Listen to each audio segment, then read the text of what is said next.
नवनीतमस्तु मा विद्विषावहै। ओम शांति शांति ಶಾಂತಿ. ಶ್ರೀಕೃಷ್ಣ ಸರ್ವವು ನಿನ್ನ ಸೇವೆಯಾಗಲಿ ಸ್ವಾಮಿ. ಎಲ್ಲ ಆಧ್ಯಾತ್ಮ ಬಂಧುಗಳಿಗೂ ನಮಸ್ಕಾರ ಮತ್ತು ಶ್ರೀ ಚಿಕ್ಕಲಿಂಗೇಶ್ವರ ಸ್ವಾಮಿ ದೇವಸ್ಥಾನದ ಜ್ಞಾನಯಜ್ಞ ಶಾಲೆಗೆ ಸ್ವಾಗತ. ಧ್ವನಿ ಗುರುದೇವದಾಗಿರಲಿ, ವಿಚಾರ ಪರಮಾತ್ಮನದಾಗಿರಲಿ, ಹಾಗೂ ಇದು ನನ್ನದಲ್ಲದ ಕರ್ಮವಾಗಲಿ. ಆಚಾರ್ಯ ಶ್ರೀ ಶಂಕರರ ಹಸ್ತಾಮಲಕ ಸ್ತೋತ್ರವನ್ನು ನೋಡ್ತಾ ಇದ್ದೀವಿ. ಅನುಷ್ಠಾನ ದೇವತೆಗಳು, ದಿ ಕಾಸ್ಮಿಕ್ ಗಾಡ್ ಅಂತ ಹೇಳ್ತಾರೆ, ಮತ್ತು ವಿಶ್ವಶಕ್ತಿ ಅಂತ ಕೂಡ ಹೇಳ್ತಾರೆ, ವಿಶ್ವಪ್ರಜ್ಞೆ ಅಂತ ಹೇಳ್ತಾರೆ, ಅತೇಂದ್ರಿಯ ಶಕ್ತಿ ಅಂತ ಹೇಳ್ತಾರೆ. ಹೀಗೆಲ್ಲ ಹೇಳಿದಾಗ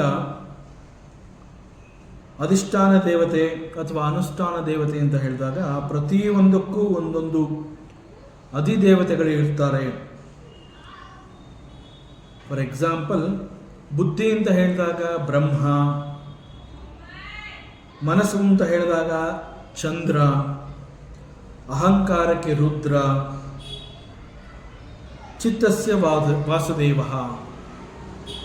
ಹೀಗೆ ಪ್ರತಿಯೊಂದಕ್ಕೂ ಈ ರೀತಿ ಅನುಷ್ಠಾನ ದೇವತೆಗಳು ಇದ್ದಾರೆ. ಅವರೆಲ್ಲ they are taking care of us. ಅವರೆಲ್ಲ ನಮ್ಮನ್ನು ನೋಡ್ಕೋತಾ ಇದ್ದಾರೆ ಅಂತಂದ ಮೇಲೆ ನೋ ಡೌಟ್ ಅವರೆಲ್ಲರೂ ನಮಗಿಂತ ಬಲಶಾಲಿಗಳು, ಸಾಮರ್ಥ್ಯವನ್ನು ಹೊಂದಿರುವಂತಹವರು, ನಮಗೆ ಬೇಕಾಗಿರುವಂತಹ ಎಲ್ಲವನ್ನ ಕೊಡುವಂತಹ ಶಕ್ತಿಯನ್ನು ಹೊಂದಿರುವಂತಹ ಈ ಅನುಷ್ಠಾನ ದೇವತೆಗಳು ಇಷ್ಟೊಂದು ಸಂಖ್ಯೆಯಲ್ಲಿ ಇದ್ದಾಗ ನಮಗೆ ಮತ್ತೊಂದು ದೇವತೆ, ಮತ್ತೊಂದು ಶಕ್ತಿ ಅಂತ ಹೇಳಿ ಈ ಒಂದು ಪ್ರಜ್ಞೆ ಅಂತ ನಾವೇನು ಹೇಳ್ತಾ ಇದ್ದೀವಿ, ಅದು ನಿಜವಾಗ್ಲೂ ನಮಗೆ ಬೇಕಿತ್ತಾ ಅನ್ನೋಂತಹ ಒಂದು ಪ್ರಶ್ನೆ ಬರುತ್ತೆ. ಮತ್ತು ಪರಮಾತ್ಮ ಅಂತ ಹೇಳಿದಾಗ ಅವನನ್ನು ಅಕರ್ತ ಅಂತ ನಮ್ಮ ಶಾಸ್ತ್ರ ಬಹಳ ಸ್ಪಷ್ಟವಾಗಿ ಹೇಳುತ್ತೆ. ಶಾಸ್ತ್ರ ಹೇಳಿರುವಂತಹ ಇದೊಂದು ವಾಕ್ಯ, ಭಗವಂತ ಅಂತಂದರೆ ಅವನು ಅಕರ್ತ ಅನ್ನುವಂತಹದ್ದನ್ನು ನಾವು ಚಿಂತನೆಗೆ ಇಟ್ಕೊಂಡ್ರೆ ನಮಗೆ ಇಂತಹ ಒಂದು ಸಂಶಯ ಅಥವಾ ಪ್ರಶ್ನೆ ಬರೋದಿಲ್ಲ. ಪ್ರತಿಯೊಂದು ಇಂದ್ರಿಯಕ್ಕೂ ಅಥವಾ ಪ್ರತಿಯೊಂದಕ್ಕೂ ಒಂದು ಅಧಿಷ್ಠಾನ ದೇವತೆಗಳು ಇದ್ದಾರೆ. ಅಷ್ಟೊಂದೆಲ್ಲ ದೇವತೆಗಳು ನಮಗೆ ಬೇಕಾ ಅನ್ನುವಂತಹ ಪ್ರಶ್ನೆ ನಮಗೆ ಬರೋದೇ ಇಲ್ಲ. ನಾವು ಶಾಸ್ತ್ರಕ್ಕೆ ಹೆಚ್ಚು ಪ್ರಾಮುಖ್ಯತೆಯನ್ನು ಕೊಟ್ಟು ಶಾಸ್ತ್ರ ಹೇಳಿರುವಂತಹ ಆ ಒಂದು ವಾಕ್ಯ, ಭಗವಂತ ಅಂತಂದರೆ ಹೀ ಈಸ್ ಅಕರ್ತ ಅಂತ ಶಾಸ್ತ್ರ ಅಷ್ಟೊಂದು ಸ್ಪಷ್ಟವಾಗಿ ಹೇಳಿದಿಲ್ಲ. ಅದನ್ನು ಚಿಂತನೆಗೆ ಇಟ್ಕೊಂಡ್ರೆ ಇಂತಹ ಪ್ರಶ್ನೆ ನಮ್ಮಲ್ಲಿ ಹುಟ್ಟೋದೇ ಇಲ್ಲ. ಯಾಕೆ ಅಂತಂದರೆ ಅಧಿಷ್ಠಾನ ದೇವತೆ ಅಂತ ಹೇಳಿದಾಗ, ಅನುಷ್ಠಾನ ದೇವತೆ ಅಂತ ಹೇಳಿದಾಗ ಶಾಸ್ತ್ರ ಈ ದೇವತೆಗಳನ್ನು ಕರ್ಮದೇವತೆಗಳು ಅಂತ ಕರೆಯುತ್ತೆ. ಕರ್ಮದೇವತೆಗಳು ಅಂತ ಹೇಳಿದಾಗ ಆ ದೇವತೆಗಳು ಇಲ್ಲಿ ಮಾಡಲೇಬೇಕಾಗಿರುವಂತಹ ಕಾರ್ಯಗಳಿರುತ್ತೆ. ಫಾರ್ ಎಕ್ಸಾಂಪಲ್, ವಾಯುದೇವತೆ ಅಂತ ಹೇಳಿದಾಗ for him there is no rest.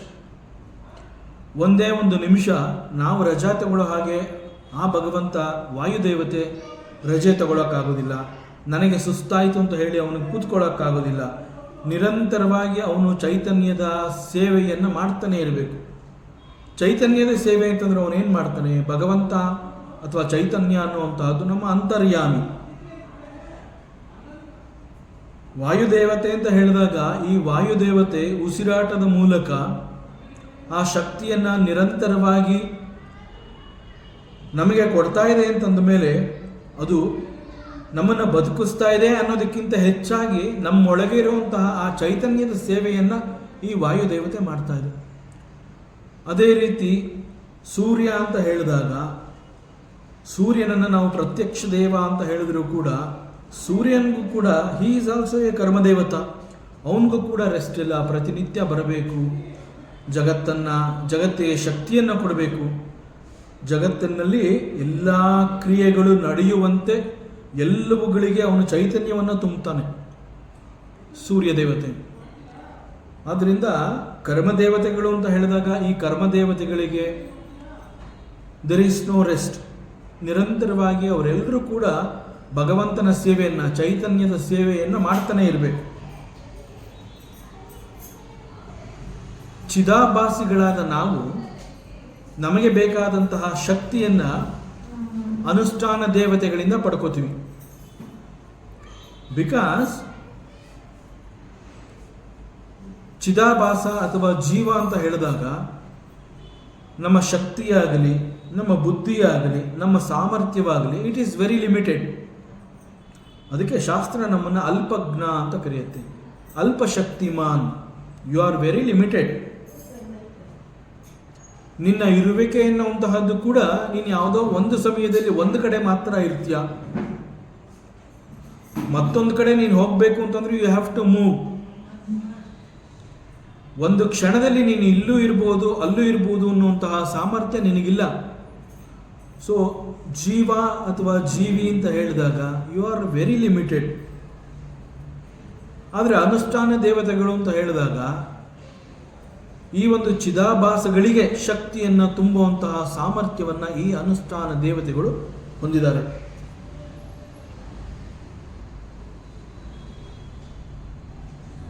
ನಮ್ಮ ಶಕ್ತಿ ಸಾಮರ್ಥ್ಯಕ್ಕೆ ಹಾಗೂ ಅನುಷ್ಠಾನ ದೇವತೆಗಳ ಶಕ್ತಿ ಸಾಮರ್ಥ್ಯದಲ್ಲೂ ಕೂಡ ವ್ಯತ್ಯಾಸವಿದೆ.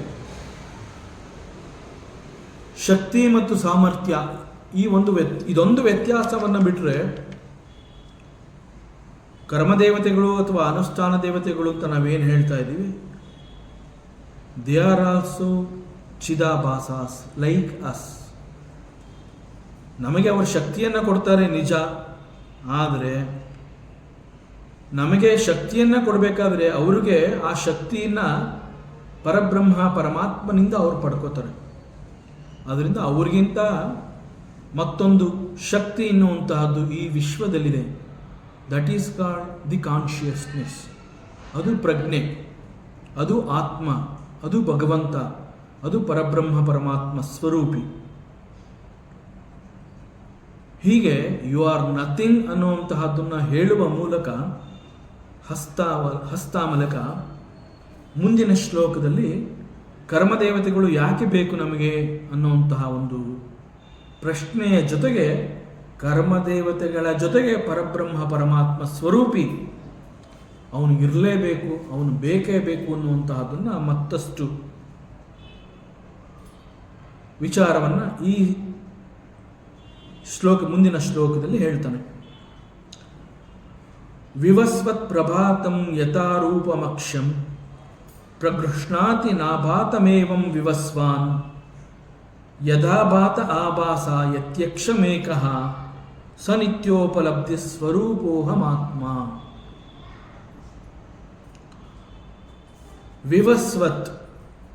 ವಿವಸ್ವತ್ ಮತ್ತು ವಿವಸ್ವಾನ್ ಎರಡೂ ಒಂದೇ ಅರ್ಥವನ್ನು ಕೊಡುವಂತಹ ಪದ. ವಿವಸ್ವಾನ್ ಅಂತಂದರೆ ಸೂರ್ಯ ಭಗವಂತ.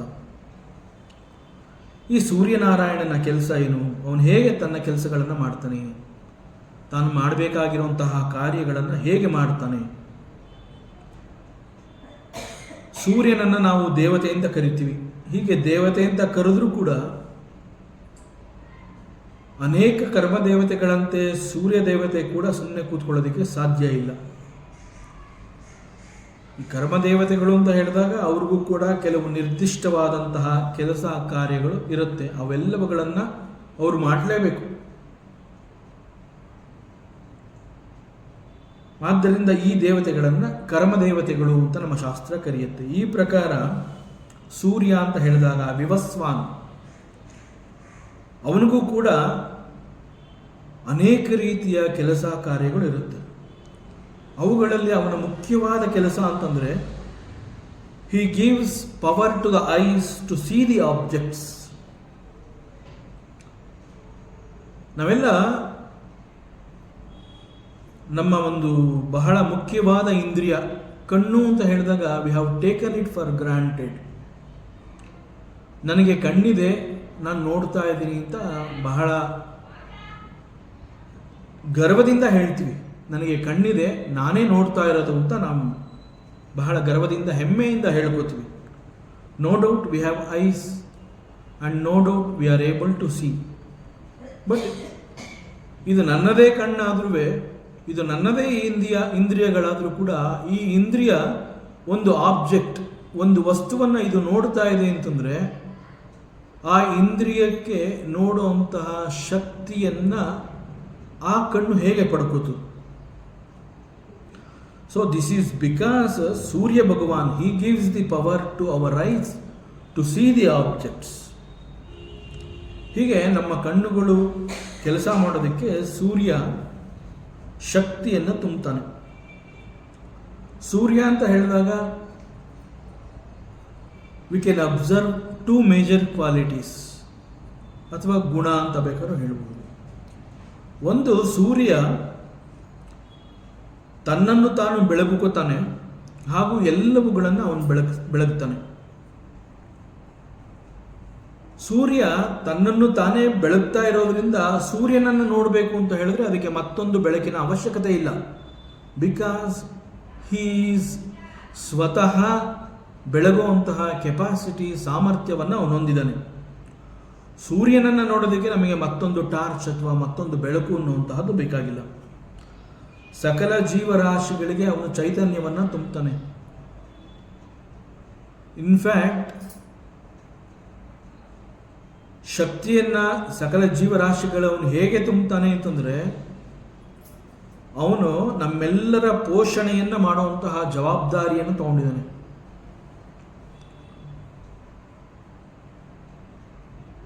ಜೀವರಾಶಿಗಳ ಪೋಷಣೆ ಅಂತಂದ್ರೆ ಜೀವರಾಶಿಗಳಿಗೆ ಆಹಾರ ಬೇಕು. ಈ ಆಹಾರಕ್ಕೆ ಸೂರ್ಯನ ಶಕ್ತಿ ಬೇಕು. ಹೇಗೆ ಬೇಕು? ಆಹಾರ ಅಂತ ಹೇಳಿದಾಗ ಅವುಗಳನ್ನು ನಾವು ಬೆಳೆಗಳು, ಸಸ್ಯ, ಮರ, ಗಿಡ ಅಂತ ಹೇಳಿ ಈ ಒಂದು ಆಹಾರವನ್ನು ಇವುಗಳ ಮೇಲೆ ನಾವು ಡಿಪೆಂಡ್ ಆಗಿರ್ತೀವಿ.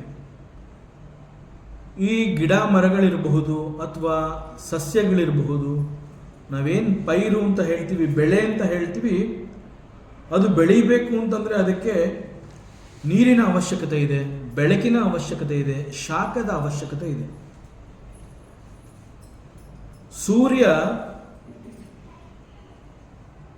ತನ್ನ ಅತಿ ಮುಖ್ಯವಾದ ಕೆಲಸ ಅಂತಂದರೆ ಕಣ್ಣುಗಳಿಗೆ ಶಕ್ತಿಯನ್ನು ಕೊಡುವುದರ ಜೊತೆಗೆ ವಿಶ್ವದ ಸಕಲ ಜೀವರಾಶಿಗಳ ಪೋಷಣೆಯ ಜವಾಬ್ದಾರಿಯನ್ನು ಅವನು ತಗೊಂಡಿದ್ದಾನೆ. ಹಿ ಕಂಟ್ರೋಲ್ಸ್ ದಿ ಋತುಸ್. ಕಾಲ ಕಾಲಕ್ಕೆ ಮಳೆ, ಬೆಳೆ ಇವೆಲ್ಲವನ್ನ ಅವನ ಶಕ್ತಿ. ನಾವೇನು ಸಮ್ಮರ್ ಅಂತ ಹೇಳ್ತೀವಿ, ಈ ಸಮ್ಮರಲ್ಲಿ ಯಾಕೆ ಸೂರ್ಯ ಇಷ್ಟು ಸುಡು ಸುಡು ಸುಡ್ತಾ ಇದ್ದಾನೆ, ಇಷ್ಟೊಂದು ಪ್ರಜ್ವಲವಾಗಿ ಯಾಕೆ ಅವನು ಕಾಯ್ತಾ ಇದ್ದಾನೆ? ಹೊರಗಡೆ ಹೋಗೋಕ್ಕಾಗಲ್ಲ, ಶೆಕೆ, ಸ್ವಲ್ಪ ಕೆಲಸ ಮಾಡಿದ್ರೆ ಆಯಾಸ ಆಗತ್ತೆ, ಬೆವರಿಳಿಯತ್ತೆ. ಇಷ್ಟೊಂದು ಬಿಸಿಲು ಬೇಕಾ ಅಂತಂದರೆ ಸಾಗರದಲ್ಲಿರುವಂತಹ ನೀರು ಆವಿಯಾಗಿ ಆಗಸಕ್ಕೆ ಹೋಗಿ ಅಲ್ಲಿ ಅಂತರಿಕ್ಷದಲ್ಲಿ ಅವು ಮೋಡಗಳಾಗಿ ಪರಿವರ್ತನೆ ಆಗಬೇಕು. ಸಾಗರದಲ್ಲಿರುವಂತಹ ನೀರು ಆವಿಯಾಗಬೇಕು ಅಂತಂದರೆ ದಿಸ್ ಸೂರ್ಯ, ಈ ಸೂರ್ಯ ಭಗವಂತ ಅವನು ಕಾಯಬೇಕು, ಶಾಖವನ್ನು ಪ್ರೊಡ್ಯೂಸ್ ಮಾಡಲೇಬೇಕು, ನೀರು ಆವಿಯಾಗುವಂತೆ ಅವನು ಮಾಡಲೇಬೇಕು. ಸೊ ಆವಿಯಾದ ನೀರು ಕ್ರಮವಾಗಿ ಮೋಡಗಳಾಗುತ್ತೆ. ಆಮೇಲೆ ಆ ಒಂದು ಋತುಗಳಿಗೆ ಅನುಸಾರವಾಗಿ ಮಳೆಯನ್ನು ಸುರಿಸುತ್ತದೆ.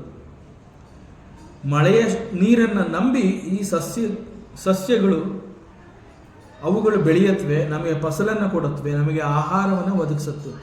ಸೊ ಸಕಲ ಜೀವರಾಶಿಗಳ ಪೋಷಣೆಯನ್ನು ಸೂರ್ಯ ಯಾವ ರೀತಿಯಲ್ಲಿ ಮಾಡ್ತಾನೆ ಅಂತಂದರೆ ಕೇವಲ ತಾನು ಬೆಳಗುವ ಮೂಲಕ. ಸೊ ಸೂರ್ಯ ಅಂತ ಹೇಳಿದಾಗ ಹೀಗೆ ಅವನಿಗೆ ಅನೇಕ ಜವಾಬ್ದಾರಿಗಳಿಗಿದೆ, ಅನೇಕ ಕೆಲಸಗಳನ್ನು ಮಾಡ್ತಾನೆ.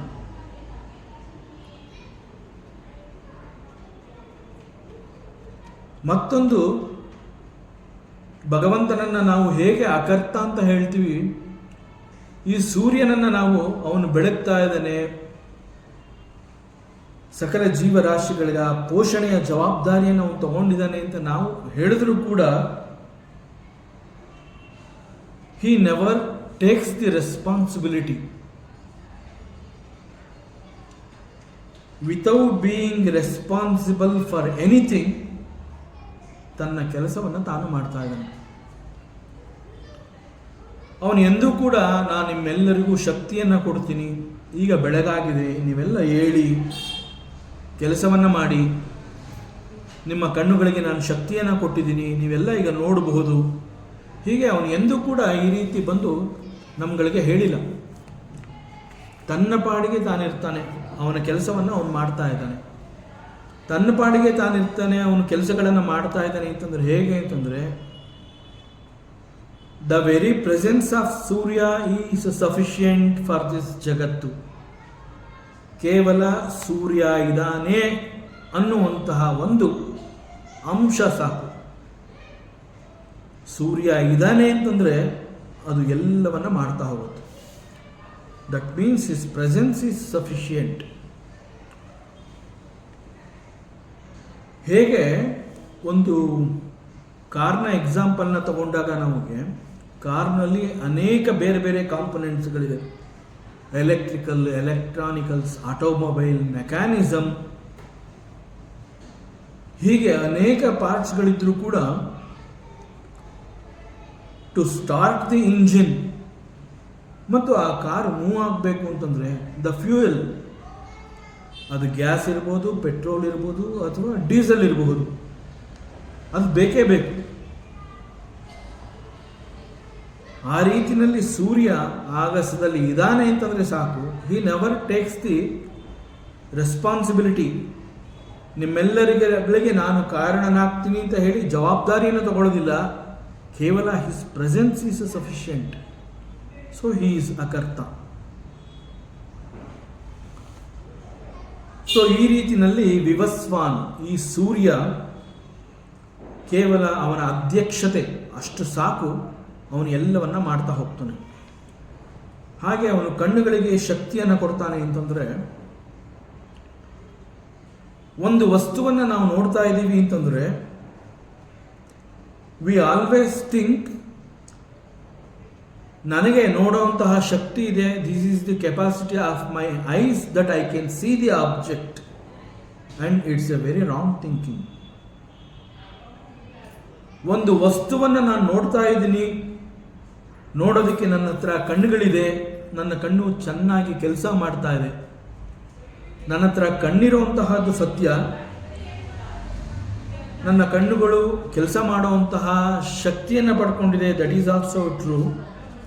But to see the object, ಒಂದು ವಸ್ತುವನ್ನು ನಾನು ನೋಡಬೇಕು ಅಂತಂದರೆ ಆ ವಸ್ತುವನ್ನು ನಾನು ಗುರುತಿಸ್ತಾ ಇದ್ದೀನಿ, ಆ ವಸ್ತು ಅದು ಹೀಗಿದೆ ಅನ್ನುವಂತಹ ನಿಖರವಾದ ಜ್ಞಾನ ನನ್ನಲ್ಲಿ ಹುಟ್ಟೋದಕ್ಕೆ ಮೊದಲಿಗೆ ಆ ವಸ್ತುವಿನ ಮೇಲೆ ಸೂರ್ಯನ ಬೆಳಕು ಚೆಲ್ಲಿರಬೇಕು.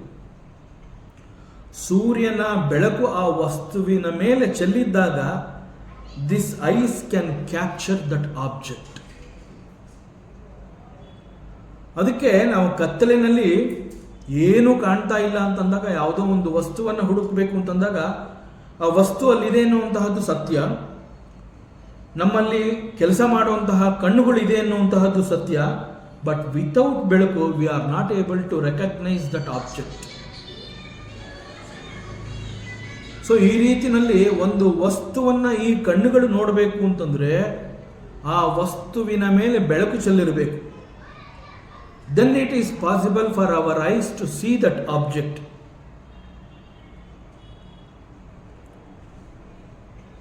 So vivasvat prabhatam yata rupam pragೃhnati na abatam. ವಿವಸ್ವತ್ ಪ್ರಭಾತಂ, ಅದು ಸೂರ್ಯನ ಕಾರಣದಿಂದ ಅದು ಬೆಳಗ್ತಾ ಇದೆ. It is illuminated by the sun. Because it is being illuminated by the sun, I am able to see that object. ಗೃಹ್ಣಾತಿ, I can capture that object. ಅದು ನೋಟಕ್ಕೆ ಸಿಗತ್ತೆ ಅನ್ನುವಂತಹದ್ದೇ ಆದರೆ ಅದರ ಮೇಲೆ ಸೂರ್ಯನ ಬೆಳಕು ಚೆಲ್ಲಿದೆ, ಸೂರ್ಯನ ಬೆಳಕು ಅಲ್ಲಿ ಬಿದ್ದಿದೆ. ಸೊ ಸೂರ್ಯನ ಬೆಳಕು ಆ ವಸ್ತುವಿನ ಮೇಲೆ ಬಿದ್ದಿರೋದ್ರಿಂದ ಈ ನನ್ನ ಕಣ್ಣುಗಳು ಆ ವಸ್ತುವನ್ನು ನೋಡಿ ಗುರುತಿಸಿ ಅದನ್ನು ಗ್ರಹಿಸತ್ತೆ. ಸೊ ಪ್ರಭಾತಂ ಅಂತಂದರೆ ಪ್ರಕಾಶಿತಂ, ಅದು ಹೊಳಿತಾ ಇದೆ, ಅದು ಬೆಳಗ್ತಾ ಇದೆ, ತನ್ನನ್ನು ತಾನು ತೋರ್ಪಡಿಸಿಕೊಳ್ತಾ ಇದೆ ಎನ್ನುವಂತಹ ಅರ್ಥವನ್ನು ದಿಸ್ ಪ್ರಭಾತಂ ಆರ್ ಪ್ರಕಾಶಿತಂ ಈ ಅರ್ಥವನ್ನು ಕೊಡುತ್ತೆ. ಸೂರ್ಯ ಒಂದು ವಸ್ತುವನ್ನು ಬೆಳಗ್ತಾ ಇದ್ದಾನೆ ಅಂತಂದರೆ ಮುಖ್ಯವಾಗಿ ನಾವು ಗಮನಿಸಬೇಕಾಗಿರುವಂತಹದ್ದು ಆ ವಸ್ತುವಿನಲ್ಲಿ ಯಾವುದು ಎದ್ದು ಕಾಣುವಂತೆ ಇದೆ, ದಟ್ ಕ್ಯಾನ್ ಬಿ ಸೀನ್. ಒಂದು ವಸ್ತುವನ್ನು ನೋಡಿದಾಗ ಆ ವಸ್ತುವಿನ ಮೇಲೆ ಸೂರ್ಯನ ಬೆಳಕಿದೆ, ಕಣ್ಣುಗಳು ಅದನ್ನು ನೋಡ್ತಾ ಇದೆ ಅಂತಂದಾಗ ಮೂಲವಾಗಿ ಈ ಕಣ್ಣುಗಳು ಬೆಳಕು ಬಿದ್ದಂತಹ ಆ ವಸ್ತುವನ್ನು ನೋಡಿ ಗ್ರಹಿಸಿದ್ದು ಏನು ಅಂತಂದರೆ ಆ ವಸ್ತುವಿನಲ್ಲಿ ಯಾವುದು ಎದ್ದು ಕಾಣ್ತಾ ಇದೆ. ದಟ್ ಮೀನ್ಸ್ ದ ರೂಪ in that object is captured by the eyes because that was illuminated by the sun. So ಒಂದು ವಸ್ತು ಅಂತ ಹೇಳಿದಾಗ, ಯಾವುದೇ ಒಂದು ಆಬ್ಜೆಕ್ಟ್ ಅಂತ ಹೇಳಿದಾಗ ಆ ಆಬ್ಜೆಕ್ಟ್ ಅಥವಾ ಆ ವಸ್ತುವಿಗೆ ತನ್ನದೇ ಆದಂತಹ ಒಂದು ಆಕಾರ, ಒಂದು ಗಾತ್ರ ಇವೆಲ್ಲ ಇದೆ. ದಟ್ ಆಕಾರ ಅಂಡ್ ದಟ್ ಗಾತ್ರ ಈಸ್ ಕಾಲ್ಡ್ ದಿ ರೂಪ. ಸೊ ಆ ವಸ್ತುವಿನ ರೂಪ ನಾವು ಗ್ರಹಿಸಬೇಕು ಅಂತಂದರೆ ಅದು ಬೆಳಗಬೇಕು. ಅದು ಬೆಳಗ್ತಾ ಇಲ್ಲ ಅಂತಂದರೆ ಕಣ್ಣುಗಳು ನೋಡದೆ ಹೋದರೂ ಕೂಡ ಅದನ್ನು ಮುಟ್ಟು ನೋಡಿ ಅದನ್ನು ನಾವೇನು ಹೇಳ್ತೀವಿ, ಇಲ್ಲೊಂದು ವಸ್ತುವಿದೆ ಅಂತ ಮಾತ್ರ ಹೇಳ್ತೀವಿ. ಅಲ್ಲಿ ಬೆಳಕಿಲ್ಲ, ವಸ್ತು ಇದೆ, ಕಣ್ಣುಗಳು ನೋಡಿದ್ರೂ ಕೂಡ ಗುರುತಿಸ್ತಾ ಇಲ್ಲ, because it is not being illuminated by the sun. ಅಲ್ಲಿ ಆ ವಸ್ತುವಿನ ಮೇಲೆ ಬೆಳಕು ಇಲ್ಲ, ಅದರಿಂದ ಅದು ನನಗೆ ಕಾಣ್ತಾ ಇಲ್ಲ ಅಂತ ಮಾತ್ರಕ್ಕೆ ಆ ವಸ್ತು ಇಲ್ಲ ಅಂತಲ್ಲ, ಆ ವಸ್ತು ಇದೆ. ಬಟ್ ಆ ವಸ್ತುವಿನ ರೂಪ ನನ್ನ ಗ್ರಹಣಕ್ಕೆ ಸಿಗೋದಿಲ್ಲ. ಅಂದರೆ I cannot perceive that knowledge of the ರೂಪ. ಸೊ ಆ ಒಂದು ವಸ್ತುವಿನಲ್ಲಿರುವಂತಹ ರೂಪವನ್ನು ನಾನು ಗ್ರಹಿಸಬೇಕು. ಗ್ರಹಿಸೋದು ಅಂತಂದ್ರೆ ಏನು? ಕೇವಲ ನೋಡಿದ್ದು ಅಂತಲ್ಲ, ನೋಡಿದಂತಹ ಆ ವಸ್ತುವಿನಲ್ಲಿ ಎದ್ದು ಕಾಣ್ತಾ ಇದ್ದಂತಹ ರೂಪ ವಾಟ್ ಈಸ್ ಇಟ್ ಅನ್ನುವಂತಹದ್ದು ನನಗೆ ಗೊತ್ತಾಗಬೇಕು. ದಟ್ ಈಸ್ ಕಾಲ್ಡ್ ಗ್ರಹಿಸುವುದು, ಪರ್ಸೀವಿಂಗ್. ಸೊ ಆದ್ದರಿಂದ ಆ ವಸ್ತುವಿನ ಮೇಲೆ ಸೂರ್ಯನ ಬೆಳಕು ಚೆಲ್ಲಿ ಆ ವಸ್ತು ತನ್ನನ್ನು ಬೆಳಗಿಕೊಳ್ಳುತ್ತೆ, ಪ್ರಕಟಿಸಿಕೊಳ್ಳುತ್ತೆ. ಅದು ಪ್ರಕಟಿಸಿಕೊಂಡಾಗ ಈ ಕಣ್ಣುಗಳು ಆ ವಸ್ತುವನ್ನು ನೋಡಿದಾಗ ಅವೆರಡು ಸಿಂಕ್ ಆಗಿ ಅದು ನಾವೇನು ಪರ್ಸೀವ್ ಮಾಡ್ತಾ ಇದ್ದೀವಿ ಅಂತ ಹೇಳ್ತೀವಿ, ಅದು ಅಥವಾ ನನಗೆ ಅದು ಅರ್ಥ ಆಗ್ತಾ ಇದೆ, ಅದು ಗೊತ್ತಾಯಿತು ಅಂತ ಏನು ಹೇಳ್ತೀವಿ. ದಟ್ ಜ್ಞಾನ is possible only when I see that object in the light of that ಸನ್.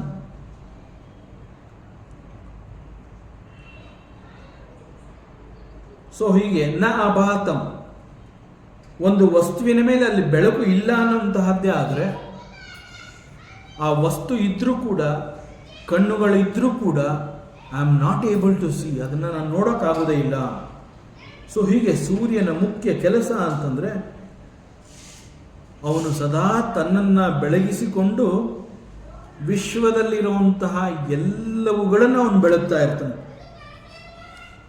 ಇದು ನಿರಂತರವಾಗಿ ಈ ಒಂದು ಸೇವೆ ಅವನಿಂದ ನಡೀತಾನೆ ಇದೆ ವಿಶ್ವದಲ್ಲಿ.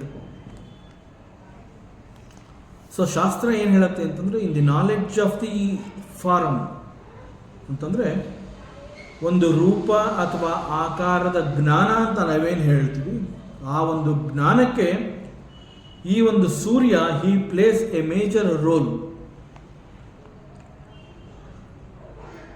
ಇಂತಹ ಒಬ್ಬ ಸೂರ್ಯ, ಹಿ ಈಸ್ ಎ ಕಾಸ್ಮಿಕ್ ದೇವತಾ. ಈ ಪ್ರಪಂಚವನ್ನು ಬೆಳಗಿಸುವಂತಹ ಶಕ್ತಿಯನ್ನು ಹೊಂದಿರುವಂತಹ ಸೂರ್ಯ ಮತ್ತು ಇಡೀ ಸೂರ್ಯ ಅಂತ ನಾವು ಏನು ಹೇಳ್ತೀವಿ, ಆ ಇಡೀ ಸೂರ್ಯ ಅಂತ ಹೇಳಿದಾಗ ಅವನ ಒಂದು ವಿಸ್ತಾರವನ್ನು ಕುರಿತು ಮಾತನಾಡುವಂತಹದ್ದು. ಅದು ಅವನ ಸುತ್ತಳತೆ ಇರಬಹುದು, ಅವನ ಶಕ್ತಿ ಇರಬಹುದು, ಅವನ ಸಾಮರ್ಥ್ಯ ಇರಬಹುದು, ಕೆಪಾಸಿಟಿ ಇರಬಹುದು. ಯಾಕೆಂದರೆ ಇಲ್ಲಿಂದ ನಾವು ಕತ್ತೆತ್ತಿ ಸೂರ್ಯನನ್ನು ನಾವು ನೋಡ್ಬಿಟ್ಟು ಸೂರ್ಯನನ್ನು ನೋಡ್ತಾ ಇದ್ದೀನಿ ಅಂತಂದಾಗ ಅದರ ಗಾತ್ರ ಅನ್ನುವಂತಹದ್ದನ್ನು ನಾವು ಮೋಸ್ಟ್ಲಿ ಇಷ್ಟಿರಬಹುದು ಸೂರ್ಯ ಅಂತ ಹೇಳ್ತೀವಿ. ಆದರೆ ಆ ಸೂರ್ಯ ಇಡೀ ವಿಶ್ವವನ್ನು ಬೆಳಗುವಂತಹ ಕೆಪಾಸಿಟಿಯನ್ನು ಹೊಂದಿದ್ದಾನೆ ಅಂತಂದರೆ ಆ ಒಂದು ರೇಡಿಯಸ್, ಅವನ ಸುತ್ತಳತೆ, ಅವನ ವಿಸ್ತಾರ, the total strength of the sun ಅದೆಷ್ಟಿರಬಹುದು? ವಿಜ್ಞಾನಿಗಳ ಪ್ರಕಾರ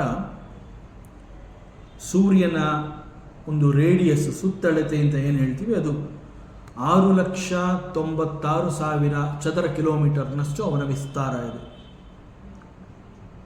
ಮತ್ತು ನಮ್ಮ ಇಡೀ ಭೂಮಿಯ ಒಂದು ಸುತ್ತಳತೆಯನ್ನು ತಗೊಂಡ್ರೆ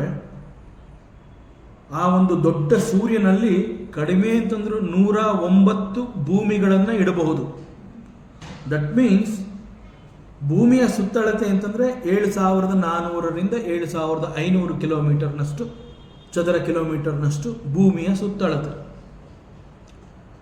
ಇಂತಹ 109 ಭೂಮಿಗಳ ಗಾತ್ರಕ್ಕಿಂತ ದೊಡ್ಡದಾದಂತಹ ಗಾತ್ರವನ್ನು ಹೊಂದಿರುವಂತಹ the cosmic Shakti is Surya. So he is very powerful.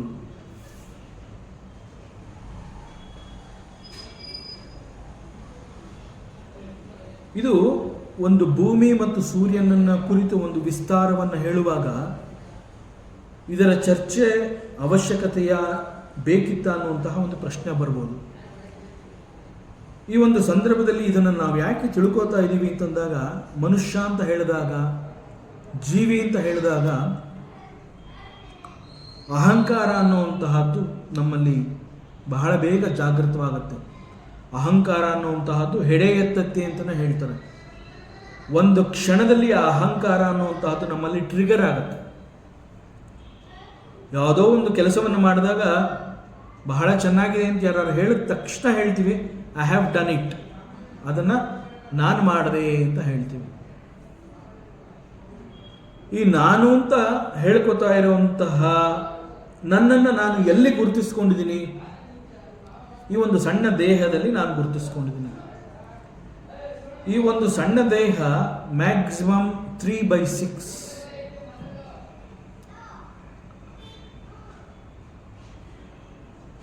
ಇಡೀ ಭೂಮಿಯ ಸುತ್ತಳತೆ 7,500 ಕಿಲೋಮೀಟರ್ ಚದರ ಕಿಲೋಮೀಟರ್ನಷ್ಟು ವಿಸ್ತಾರವಾಗಿದೆ ಅಂತಂದರೆ this 3/6 is nothing, A dust.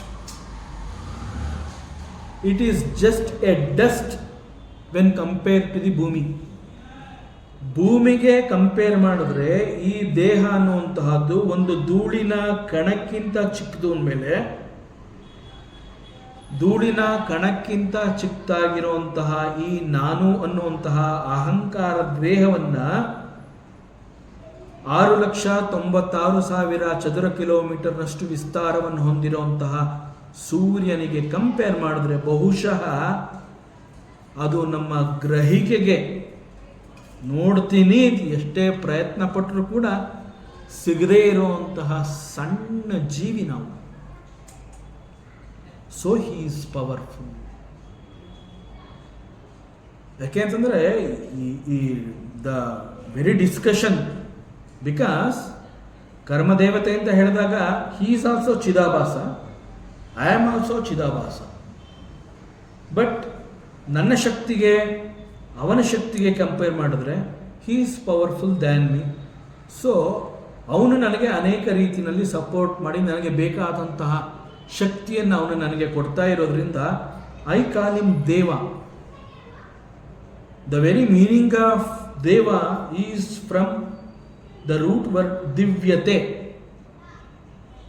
ದಿವ್ಯತೆ ಅಂತಂದರೆ ಬೆಳಗ್ತಾ ಇರುವಂತಹದ್ದು, ಕೊಡುವಂತಹದ್ದು, ಅಲ್ಲಿ ಅನೇಕಗಳಿದೆ ಅನ್ನುವಂತಹ ಅನೇಕ ಅರ್ಥಗಳನ್ನು ಹೊಂದಿರುವಂತಹದ್ದು this divyate are deva. So ನನ್ನಲ್ಲಿ ಏನೂ ಇಲ್ಲ, ನನಗೆ ಬೇಕಾಗಿರುವಂತಹದ್ದನ್ನು ನಾವು ಮತ್ತೊಬ್ಬನಿಂದ ಪಡ್ಕೋತಾ ಇದ್ದೀವಿ ಅಂತಂದಾಗ ನಮಗೆ ಕೊಡುವಂತಹ ಶಕ್ತಿಯನ್ನು ಅವನು ಹೊಂದಿರೋದ್ರಿಂದ ಅವನನ್ನು ನಾವು ದೇವ ಅಂತ ಕರಿತೀವಿ. ಅನೇಕ ಸಂದರ್ಭಗಳಲ್ಲಿ ನಾವು ಯಾವುದೋ ಒಂದು ಕಷ್ಟದ ಪರಿಸ್ಥಿತಿನಲ್ಲಿದ್ದಾಗ ಅನಿರೀಕ್ಷಿತವಾಗಿ ನಾವು ಎಕ್ಸ್ಪೆಕ್ಟ್ ಮಾಡದೇ ಇರುವಂತಹ ಒಂದು ಸಹಾಯ ನಮಗೆ ಸಿಕ್ಕಿದಾಗ ನಾವು ಎರಡೂ ಕೈಗಳನ್ನು ಮುಗಿದು ನನ್ನ ಪಾಲಿಗೆ ನೀನು ದೇವರು ಬಂದಾಗ ಬಂದಿದೆಯಾ ಅಂತ ಹೇಳ್ತೀವಿ. ಬಿಕಾಸ್ ನನ್ನಲ್ಲಿ ಇರಲಿಲ್ಲ ಆ ಶಕ್ತಿ, ಭಗವಂತ in the form of you ನನಗೆ ಹೆಲ್ಪ್ ಮಾಡಿದ್ಯಾ. ಸೊ ನನ್ನ ಪಾಲಿನ ದೇವರು ನೀನು ಅಂತ ನಾವು ಯಾಕೆ ಮಾತನಾಡ್ತೀವಿ ಅಂತಂದರೆ, ನನ್ನಲ್ಲಿ ಶಕ್ತಿ ಇರಲಿಲ್ಲ, ನನಗೆ ಬೇಕಾದಂತಹ ಶಕ್ತಿಯನ್ನು ನೀನು ಕೊಟ್ಟಿದ್ದರಿಂದ ನೀನು ದೇವ. ದಟ್ ಮೀನ್ಸ್ ಯಾವಾಗ ನಮಗೆ ಬೇಕಾಗಿರುವಂತಹದ್ದನ್ನು ನಾವು ಮತ್ತೊಂದರಿಂದ ಅಥವಾ ಮತ್ತೊಬ್ಬನಿಂದ ಪಡ್ಕೋತಾ ಇದ್ದೀವಿ, consider him as god. So ಈ ಅರ್ಥದಲ್ಲಿ ನಾನು ಚಿದಾಭಾಸ, ಸೂರ್ಯ ಈಸ್ ಆಲ್ಸೋ ಚಿದಾಭಾಸ. ನಮ್ಮಿಬ್ಬರ ಶಕ್ತಿ ಸಾಮರ್ಥ್ಯದಲ್ಲಿ ಕೆಲವು ವ್ಯತ್ಯಾಸಗಳನ್ನು ಹೊರತುಪಡಿಸಿದರೆ, ಫ್ರಮ್ ದ ಚಿತ್ ದೃಷ್ಟಿ ವಿ ಬೋತ್ ಆರ್ ಚಿದಾಭಾಸಸ್. ಬಟ್ ನನಗೆ ಬೇಕಾಗಿರುವಂತಹ ಕೊಡುವ ಶಕ್ತಿಯನ್ನು ಅವನು ಹೊಂದಿದ್ದಾನೆ. ನನ್ನಂತೆ ಅನೇಕ ಜೀವರಾಶಿಗಳಿಗೆ ಇಡೀ ಜಗತ್ತನ್ನು ಪೋಷಿಸುವಂತಹ ಅಷ್ಟು ದೊಡ್ಡ ಶಕ್ತಿಯನ್ನು ಅವನು ಹೇಗೆ ಪಡ್ಕೊಂಡ, ಅವನಿಗೆ ಹೇಗೆ ಸಿಕ್ತು ಅದು? Now comes Parabrahma Paramatma. That is what we say prajna, arivu, Paramatma, ಭಗವಂತ, ದೇವರು, ಆತ್ಮ, ಆತ್ಮವಸ್ತು, ಕಾನ್ಷಿಯಸ್ನೆಸ್, ಹೀಗೆ ನಾವೆಲ್ಲ ಏನು ಕರಿತೀವಿ, that reality, that satya, that Bhagavanta has given the required strength to these karmadevatas. Surya ಇರಬಹುದು, ವಾಯು ಇರಬಹುದು, ವರುಣ ಇರಬಹುದು, ಅಗ್ನಿ ಇರಬಹುದು.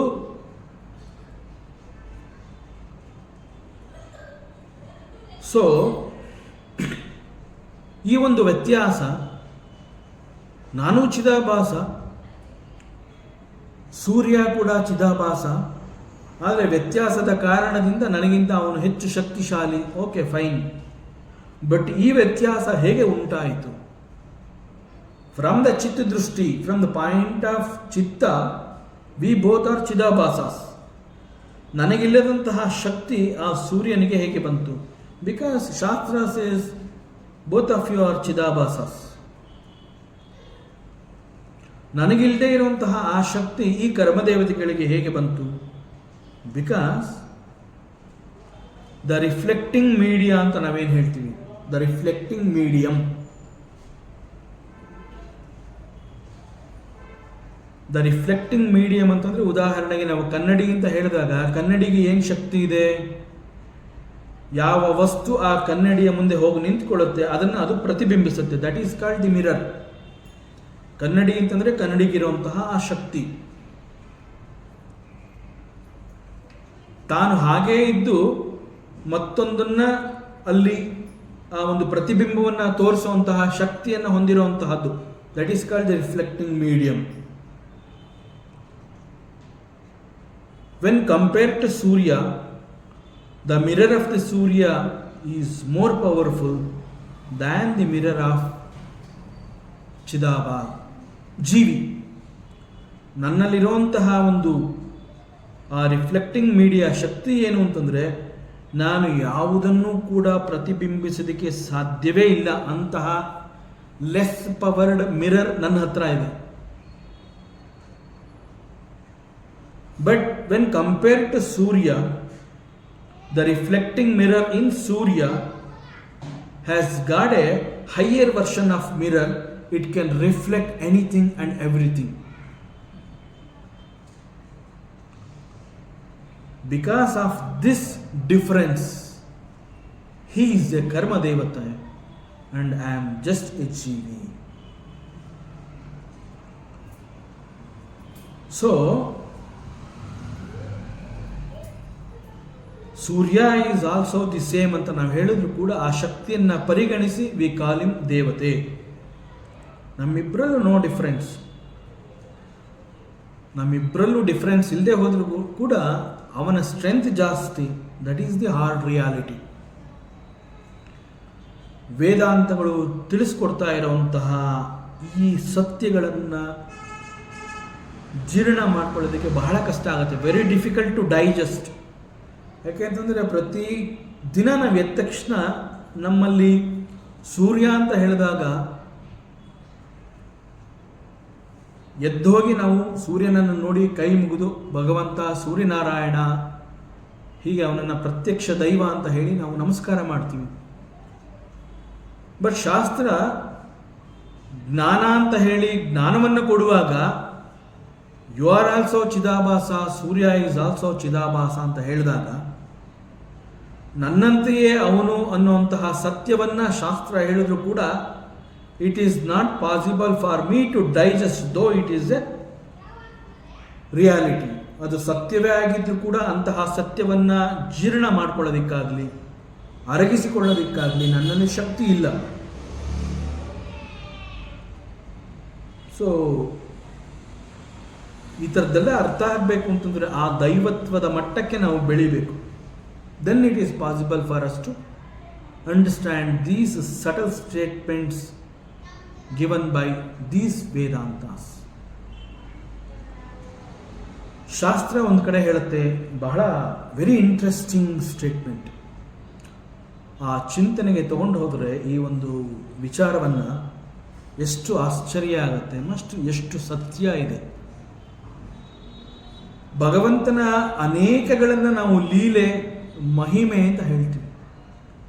ಏನೊಂದು ಅರ್ಥ ಆಗಲಿಲ್ಲ ಅಂತಂದಾಗ ಎಂಥ ಲೀಲೆಯಪ್ಪ ಇದು, ನನ್ನ ಕೈಲಿ ಆಗದೇ ಇರೋಂತಹದ್ದನ್ನು ಭಗವಂತ ಮಾಡಿದಾಗ ಇಟ್ ಈಸ್ ಇಸ್ ಲೀಲಾ, ಇದು ಅವನ ಮಹಿಮೆ, ಅವನು ಮಾಡಿಸ್ದ ಅಂತ ಹೇಳ್ತೀವಿ.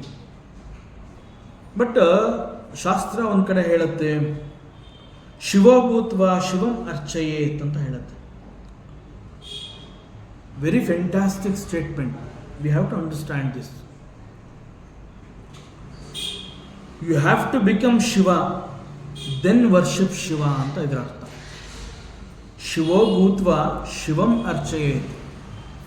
ನೀನು ಶಿವನಾಗಿ ಹೋಗು, ಆಗ ನೀನು ಶಿವನ ಪೂಜೆಯನ್ನು ಚೆನ್ನಾಗಿ ಮಾಡಬಹುದು. ನೀನು ಶಿವನಾಗಿ ಹೋಗು ಅಂತಂದರೆ ಆ ಶಿವ ಏನು ಅನ್ನುವಂತಹದ್ದು ನಿನಗೆ ಗೊತ್ತಾದಾಗ ನೀನು ಶಿವನನ್ನು ಚೆನ್ನಾಗಿ ಪೂಜೆ ಮಾಡಬಹುದು. ಸೊ ಶಿವ ನಿನಗೆ ಗೊತ್ತಾಗಬೇಕು ಅಂತಂದರೆ you have to become Shiva.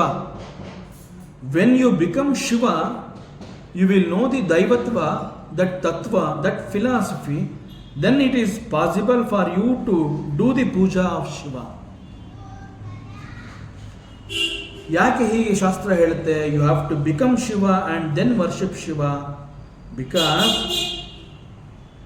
You are that ಪರಮಾತ್ಮ, ತತ್ವಮಸಿ. ನೀನು ಅದೇ ಆಗಿದೆಯಾ, ನೀನು ಶಿವನೇ ಆಗಿದೆಯಾ. ಆದರೆ ಅಜ್ಞಾನದ ಕಾರಣದಿಂದ ನಿನ್ನನ್ನು ನೀನು ಮನುಷ್ಯ ಅಂತ ತಿಳ್ಕೊಂಡು ನಿನ್ನನ್ನು ಸಂಕುಚಿತಗೊಳಿಸಿಕೊಂಡು ದೇಹದಲ್ಲಿ ಸೇರಿಕೊಂಡು ದೇಹವೇ ನಾನು ಅಂತ ತಿಳ್ಕೊಂಡು ದೇಹ ಭಾವದಿಂದ ಮತ್ತೊಂದು ಶಕ್ತಿ, ಪರಮಶಕ್ತಿ ಪರಮೇಶ್ವರನನ್ನು ಹೀಸ್ ಭಗವಂತ ಅಂತ ಹೇಳಿ ಅವನ ಪೂಜೆಯನ್ನು ಮಾಡ್ತಾ ಇದೆಯಾ. ನೀ ಎಷ್ಟೇ ಪೂಜೆ ಮಾಡಿದ್ರೂ ಕೂಡ ಪೂಜೆ ಮಾಡದೆ ಅನ್ನೋದು ಮಾತ್ರ ನಿನಗೆ ಅರ್ಥ ಆಗುತ್ತೆ. ಬಟ್ ಆ ದೈವತ್ವ ಅನ್ನುವಂತಹದ್ದು ನಿನಗೆ ಗೊತ್ತಾಗಬೇಕು ಅಂತಂದರೆ you have to become Shiva. So ಪರಮಾತ್ಮನೇ ನೀನಾಗಿದ್ರೂ ಕೂಡ ಅಜ್ಞಾನದ ಕಾರಣದಿಂದ ನಿನ್ನನ್ನು ನೀನು ಜೀವಭಾವದಲ್ಲಿ ಗುರುತಿಸ್ಕೊಂಡಿದೆಯಾ. ಅದರಿಂದ ಅಜ್ಞಾನವನ್ನು ತೊರೆದು ಹಾಕು. ಅಜ್ಞಾನವನ್ನು ತೊರೆದು ನಿನ್ನ ನಿಜ ಸ್ವರೂಪವನ್ನು ನೀನು ತಿಳ್ಕೊ. When you realize the Nija Swarupa, then you will understand who is Shiva. ನಿನ್ನ ನೈಜ ಸ್ವರೂಪವೇ ಶಿವ, ನಿನ್ನ ನೈಜ ಸ್ವರೂಪವೇ ಭಗವಂತ, ನಿನ್ನ ನೈಜ ಸ್ವರೂಪವೇ ಆತ್ಮ ಅಂತ ಹೇಳಿದಾಗ ನೀನು ಆತ್ಮನಾಗಿ ಹೋಗು, ನೀನು ಶಿವನಾಗಿ ಹೋಗು. Then you worship Shiva. ಅನೇಕ ಸಂದರ್ಭಗಳಲ್ಲಿ ನಾವು ಹಿರಿಯರು ಮಾತನಾಡಿರುವಂತಹದ್ದನ್ನು ನಾವು ಕೇಳಿರ್ತೀವಿ. ಭಗವಂತ ಅಂತಂದರೆ ಅವನ ಪೂಜೆಯನ್ನು ಅವನೇ ಮಾಡಿಸ್ಕೋತಾ ಇದ್ದಾನೆ ಅಂತ ಹೇಳ್ತೀವಿ.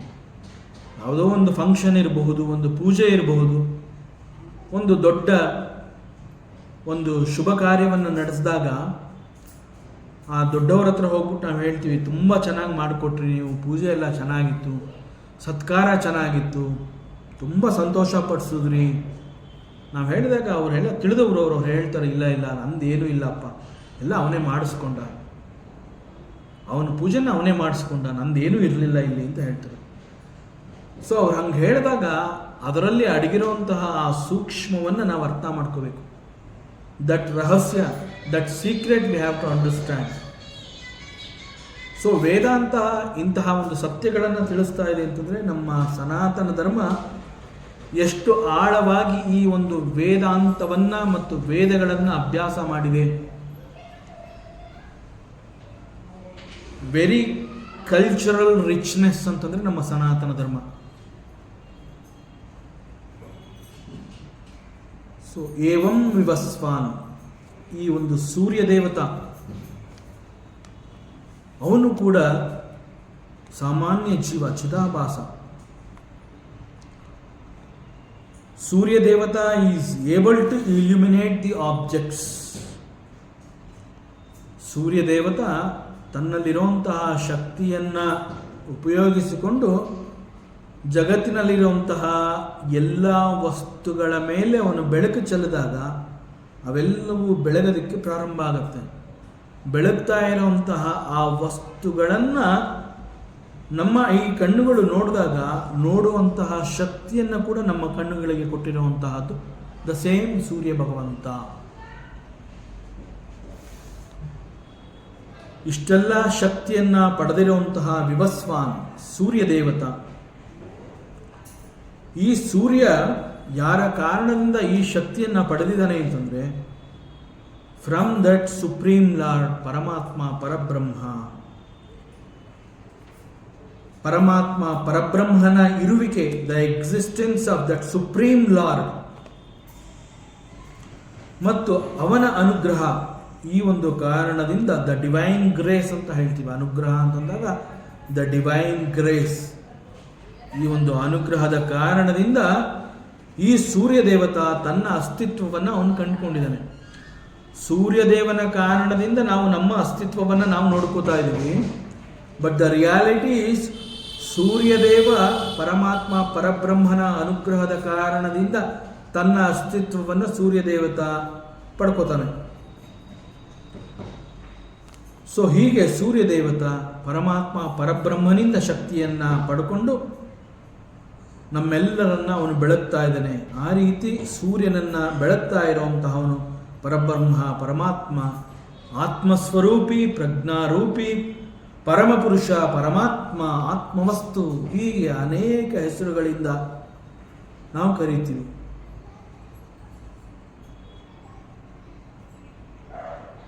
ಮತ್ತು ಈ ಸಂದರ್ಭದಲ್ಲಿ ಮತ್ತೆ ಎರಡು ವಿಚಾರಗಳನ್ನು ಮಾಡಬೇಕಾಗುತ್ತೆ. ಸೂರ್ಯ ಅಂತ ಹೇಳಿದಾಗ ಸ್ವತಃ ಹೀ ಈಸ್ ಸೆಲ್ಫ್ ಇಲ್ಯುಮಿನೇಟಿಂಗ್ ಅಂತಂದರೆ ಹೀ ಈಸ್ ಆತ್ಮ, ಸ್ವತಃ ಪ್ರಕಾಶರೂಪಿ.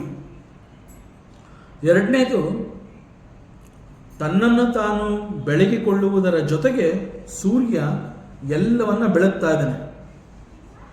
ಈ ಎಲ್ಲವನ್ನ ಅವನು ಬೆಳಗ್ತಾ ಇದ್ದಾನೆ ಮತ್ತು ಸ್ವತಃ ಅವನು ಪ್ರಕಾಶರೂಪಿ. Not because of himself, he is depending on Parabrahma Paramatma. ನಾನು ಎಂಬ ಶುದ್ಧ ಪ್ರಜ್ಞೆ ಸೂರ್ಯನಿಗೆ ಬೆಳಗುವ ಶಕ್ತಿಯನ್ನು ಕೊಡ್ತಾ ಇದೆ. ನಾವು ನಾನು ಅಂತ ಹೇಳಿದಾಗ ಆ ನಾನುವನ್ನು ನಾವು ದೇಹದೊಂದಿಗೆ ಗುರುತಿಸ್ಕೊಂಡು ಅದನ್ನು ನಾನು ಅಂತ ಹೇಳ್ತೀವಿ. ಸೂರ್ಯ ಈ ನಾನು ಅನ್ನುವಂತಹ ಪ್ರಜ್ಞೆ ಪರಬ್ರಹ್ಮ ಪರಮಾತ್ಮ ಸ್ವರೂಪ, ಅದು ನಾನು ಅನ್ನುವಂತಹದ್ದು ಈಸ್ ಎ ಪರಮಾತ್ಮ ಪದ. ಅದು ಫ್ರಮ್ ದಟ್ ನಾನು Surya is receiving the strength. So ಅದರಿಂದ ನಾನು ಅಂತ ವೇದಾಂತ ಹೇಳಿದಾಗ ಅದು ದಟ್ ಬಿಲಾಂಗ್ಸ್ ಟು ಪರಬ್ರಹ್ಮ ಪರಮಾತ್ಮ. ಸೊ ನಾನು ಅಂತಂದರೆ ಇಟ್ ಈಸ್ ನಾಟ್ ಜೀವ, ಅದು ಚಿತ್ತನ್ನು ಕುರಿತು ಹೇಳ್ತಾ ಇರೋವಂತಹದ್ದು. ಸೊ ಇಲ್ಲಿ ದಟ್ ಚಿತ್ ಅಂತಂದರೆ ಇಟ್ ಈಸ್ ಏಕಃ.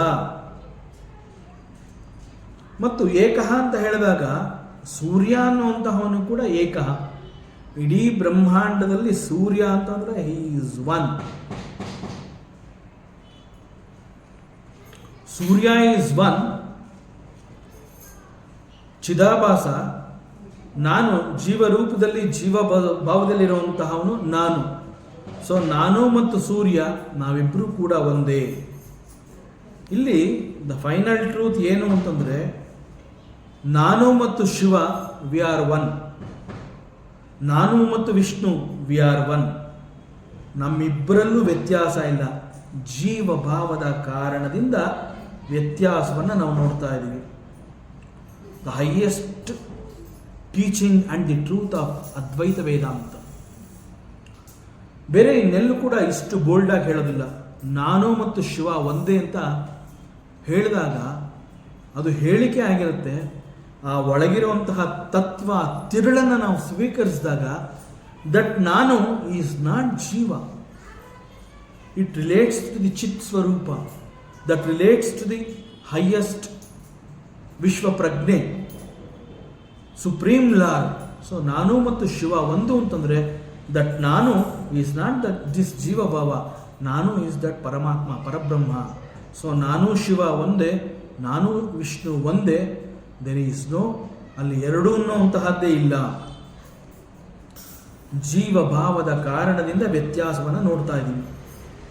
ಆದರೆ ಚಿತ್ ಭಾವದಲ್ಲಿ ನಿಂತು ಅಲ್ಲಿ ನಾವು ವಿಚಾರವನ್ನು ಗಮನಿಸಿದಾಗ, ಚಿಂತನೆಯನ್ನು ತಗೊಂಡು ಹೋದಾಗ ಅಲ್ಲಿ ವ್ಯತ್ಯಾಸವೇ ಇಲ್ಲ. ಚಿತ್ ಭಾವದಲ್ಲಿ ನಾನು ನಿಂತಾಗ ಅಲ್ಲಿ ನನಗೆ ಮತ್ತೊಂದು ಕಾಣೋದೇ ಇಲ್ಲ. This is called the final truth. So ಶಾಸ್ತ್ರ ಇಂತಹದನ್ನು ಅಂತಿಮ ಸತ್ಯ ಅಂತ ಕರೆಯುತ್ತೆ. ಇಂತಹ ಒಂದು ಅಂತಿಮ ಸತ್ಯ, ದ ಫೈನಲ್ ವರ್ಡಿಕ್ಟ್ ಅಂತ ಹೇಳ್ತೀವಿ. ಇಂತಹ ಒಂದು ಹೇಳಿಕೆಗಳನ್ನು, ವೇದಾಂತ ಕೊಡುವಂತಹ ಹೇಳಿಕೆಗಳು ನಮಗೆ ಅರ್ಥ ಆಗಬೇಕು ಅಂತಂದರೆ ನಮಗೆ ಸಾಕ್ಷಾತ್ಕಾರವಾಗಬೇಕು, ಆತ್ಮದರ್ಶನ ಆಗಬೇಕು. ಸಾಕ್ಷಾತ್ಕಾರಕ್ಕಾಗಿ, ಆತ್ಮದರ್ಶನಕ್ಕಾಗಿ ನಾವು ಇಂತಹ ಒಂದು ಸಾಧನೆಯಲ್ಲಿ ನಮ್ಮನ್ನು ನಾವು ತೊಡಗಿಸಿಕೊಂಡು ಈ ಒಂದು ಸತ್ಯವನ್ನು ಹುಡುಕುವಂತಹ ಪ್ರಯತ್ನವನ್ನು ನಾವು ಮಾಡ್ತಾ ಇದ್ದೀವಿ. ಇಷ್ಟು ವಿಚಾರಗಳನ್ನು ಹಸ್ತಾಮಲಕ ತಿಳಿಸಿಕೊಟ್ಟಾಗ ಹೆಚ್ಚು ಕಡಿಮೆ ಹಸ್ತಾಮಲಕ ಸ್ತೋತ್ರ ಅನ್ನುವಂತಹ 14 ಶ್ಲೋಕಗಳಿಂದ ಕೂಡಿರುವಂತಹ ಈ ಒಂದು ಸ್ತೋತ್ರದಲ್ಲಿ 10 ಶ್ಲೋಕಗಳು ಮುಗಿದಿದೆ. ಈ 10 ಶ್ಲೋಕಗಳಲ್ಲಿ ಹಸ್ತಾಮಲಕ ಹೇಳುವಂತಹ ಎಲ್ಲವನ್ನ ಹೇಳಿಯಾಗಿದೆ, ಯಾವುದನ್ನು ಬಿಟ್ಟಿಲ್ಲ ಅವನು. ಆಚಾರ್ಯರು ಕೇಳಿದಂತಹ ಪ್ರಶ್ನೆಗಳಿಗೆ ಅವನು ಉತ್ತರವನ್ನು ಕೊಟ್ಟಾಯಿತು. ಮತ್ತು ಉಳಿದ 4 ಶ್ಲೋಕಗಳು ಯಾಕೆ ಹಾಗಾದರೆ? ಬಿಕಾಸ್ ವೇದಾಂತದ ಸತ್ಯ ನಮಗೆ ಅರ್ಥ ಆಗಬೇಕು ಅಂತಂದರೆ ಆತ್ಮದರ್ಶನ ಆಗಬೇಕು, ಆತ್ಮ ಸಾಕ್ಷಾತ್ಕಾರ ಆಗಬೇಕು ಅಂತ ಏನು ಒಂದು ಶಾಸ್ತ್ರ ಹೇಳುತ್ತೆ. ಆ ಆತ್ಮ ಸಾಕ್ಷಾತ್ಕಾರ ಅಥವಾ ಆತ್ಮದರ್ಶನಕ್ಕಾಗಿ ಅವುಗಳ ಸ್ವರೂಪ, ಅವುಗಳ ಲಕ್ಷಣ ಹೇಗಿರುತ್ತೆ ಎನ್ನುವಂತಹದ್ದು ಮುಂದಿನ 4 ಶ್ಲೋಕಗಳಲ್ಲಿ ಹಸ್ತಾಮಲಕ ಸಾಕಷ್ಟು ಸ್ಪಷ್ಟಪಡಿಸ್ತಾನೆ. ಅಂತಂದರೆ extra points are also added apart from these 10 shlokas. ಉಳಿದ 4 ಶ್ಲೋಕಗಳಲ್ಲಿ ಮತ್ತಷ್ಟು ಅದೇ ಸತ್ಯವನ್ನು, ಅದೇ ವಿಚಾರವನ್ನು ಮತ್ತೆ ವಿಸ್ತಾರ ಮಾಡಿ ಹೇಳ್ತಾನೆ. ಆಚಾರ್ಯರು ಕೇಳಿರ್ತಾರೆ, ಕಸ್ತ್ವಂ, ಯಾರು ನೀನು ಅಂತ ಕೇಳಿರ್ತಾರೆ. ನಿತ್ಯೋಪಲಬ್ಧಿ ಅಂತ ಹೇಳ್ತಾನೆ. ಕಸ್ಯ ಅಂತ ಕೇಳ್ತಾರೆ, ನೀನು ಯಾರಿಗೆ ಸೇರಿದವನು? ನಾನು ಚಿತ್ ಸ್ವರೂಪಿ, ಚಿತ್ಗೆ ಸೇರಿದವನು ಅಂತ ಹೇಳ್ತಾನೆ. ಕುತ ಆಗತೋಸಿ,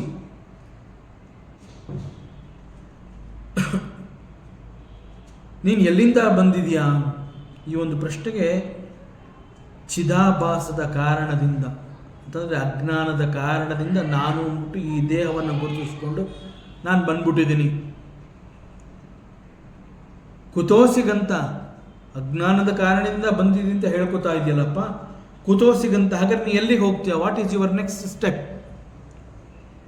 ಮುಂದೆ ನೀನು ಏನು ಮಾಡಬೇಕು ಅಂದ್ಕೊಂಡಿದೀಯಾ?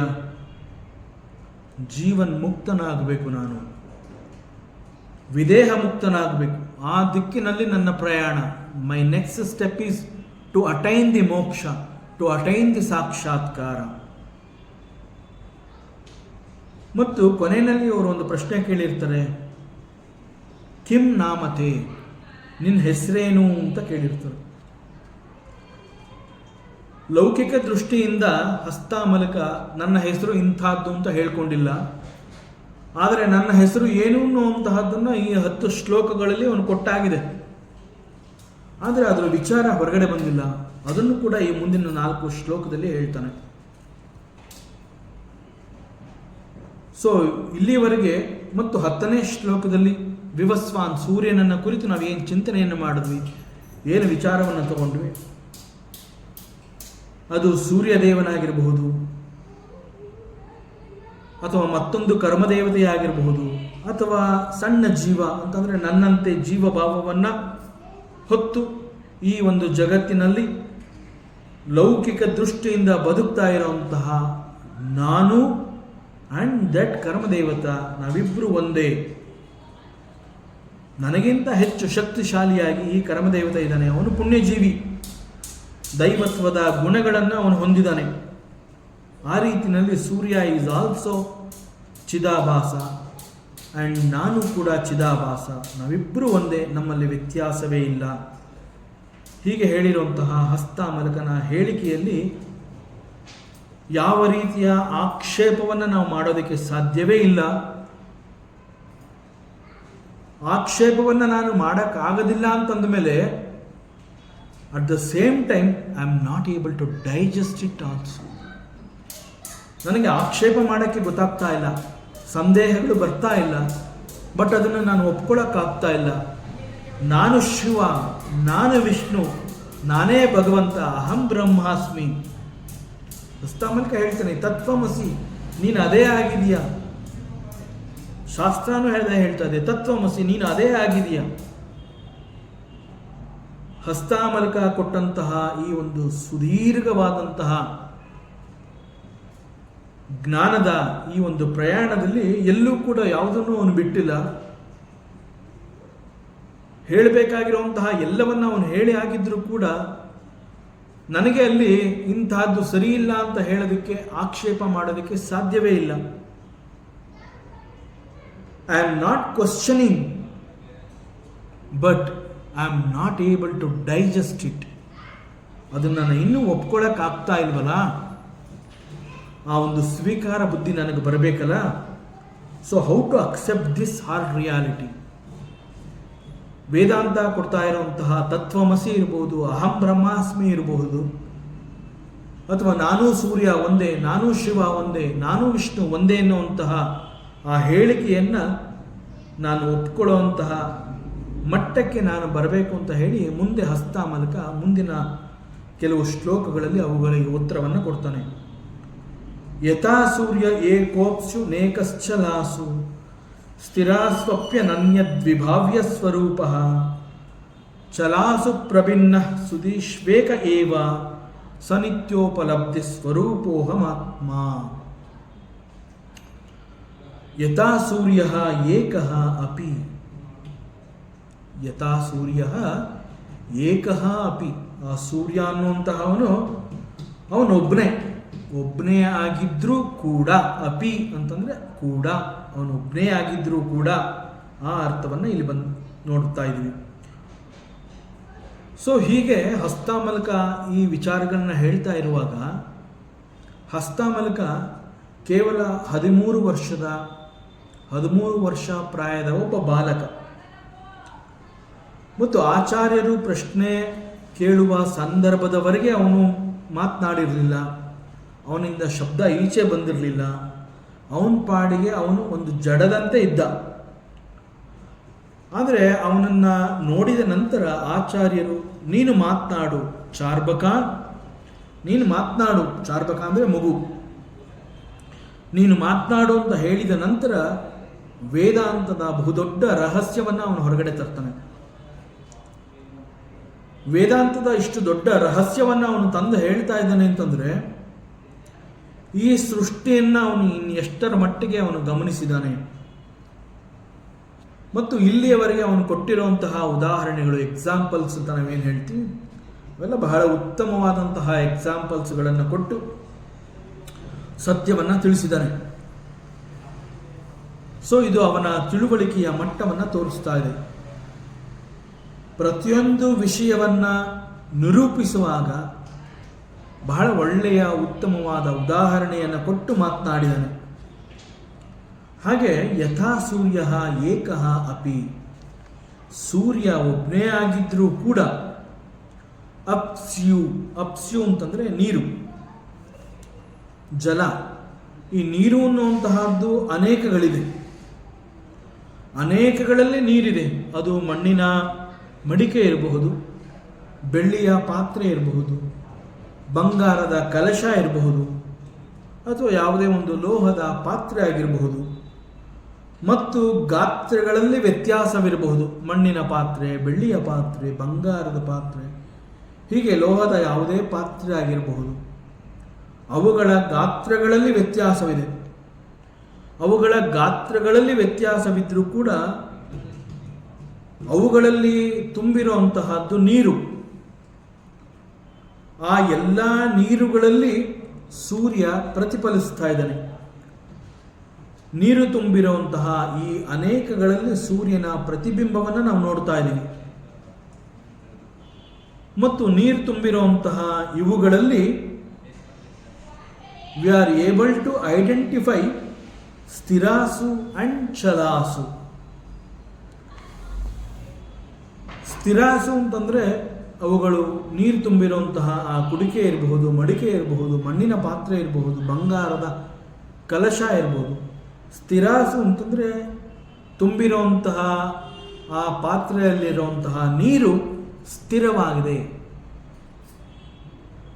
ಅದು ಸ್ಥಿರವಾಗಿರೋದ್ರಿಂದ ಆ ನೀರಿನಲ್ಲಿ ಚಲನೆ ಇಲ್ಲ, ಆ ನೀರು ಅಲುಗಾಡ್ತಾ ಇಲ್ಲ. ಅಲುಗಾಡದೇ ಇರುವಂತಹ ನೀರಿನಲ್ಲಿ ಸೂರ್ಯನ ಬಿಂಬ ಬಹಳ ಸ್ಪಷ್ಟವಾಗಿ ಕಾಣಿಸ್ತಾ ಇದೆ. ಅದರಂತೆ ಕೆಲವುಗಳಲ್ಲಿ ಚಲಾಸು, ನೀರು ತುಂಬಿರುವಂತಹ ಕೆಲವು ಮಡಿಕೆ ಕುಡಿಕೆಗಳಲ್ಲಿ ದೇ ಆರ್ ಶೇಕಿ, ಅವೆಲ್ಲ ಅಲುಗಾಡ್ತಾ ಇದೆ. ಅಲುಗಾಡ್ತಾ ಇರುವಂತಹ ಆ ನೀರಿನ ಪಾತ್ರೆಗಳಲ್ಲೂ ಕೂಡ ಸೂರ್ಯನ ಪ್ರತಿಬಿಂಬ ಇದೆ, ಆದರೆ ಅವುಗಳು ಅಸ್ಪಷ್ಟ. ಸ್ಥಿರಾಸು ಅಂತ ಹೇಳಿದಾಗ ಅಲ್ಲಿ ಸೂರ್ಯನ ಪ್ರತಿಬಿಂಬ ಇಸ್ ವೆರಿ ಕ್ಲಿಯರ್. ಚಲಾಸು ಅಂತ ಹೇಳಿದಾಗ ಸೂರ್ಯನ pratibimba is not clear. It is not because of the Surya. ಕೆಲವು ಪಾತ್ರೆಗಳಲ್ಲಿ ಬಿಂಬ ಪ್ರತಿಬಿಂಬ ಸ್ಪಷ್ಟವಾಗಿದೆ, ಮತ್ತೆ ಕೆಲವು ಕಡೆ ಸ್ಪಷ್ಟವಾಗಿಲ್ಲ ಅಂತಂದಾಗ ಅದಕ್ಕೆ ಸೂರ್ಯ ಈಸ್ ನಾಟ್ ರೆಸ್ಪಾನ್ಸಿಬಲ್. ಸೂರ್ಯ ಕಾರಣ ಅಲ್ಲ, ಅದಕ್ಕೆ ಕಾರಣ ದ ರಿಫ್ಲೆಕ್ಟಿಂಗ್ ಮೀಡಿಯಂ, ಅಲ್ಲಿರುವಂತಹ ಪಾತ್ರೆಗಳು. ಕೆಲವುಗಳು ಶೇಕಿಯಾಗಿದೆ, ಕೆಲವುಗಳಲ್ಲಿ ಇರುವಂತಹ ನೀರು ಅಲುಗಾಡ್ತಾ ಇದೆ.